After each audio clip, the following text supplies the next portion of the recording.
So I'm going to piggyback off the last video and tell you why when I started out I purchased vehicles cash.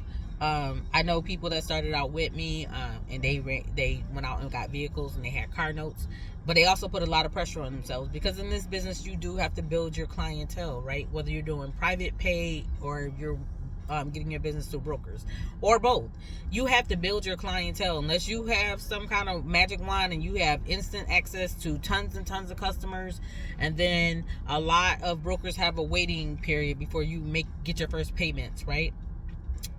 I say that you start out with cash vehicles, because if you put yourself in a position where you go out and purchase vehicles and you have a car note, right, a loan note to meet every month, you're putting yourself under the gun and you're putting yourself under pressure, because whether it's slow or not, the banks want their money.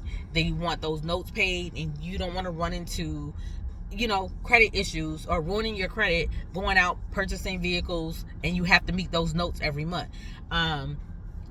I started out with one out initially, right? And then my next vehicle and the third and fourth vehicle were all purchased cash. Well, at this point, all my vehicles were purchased cash.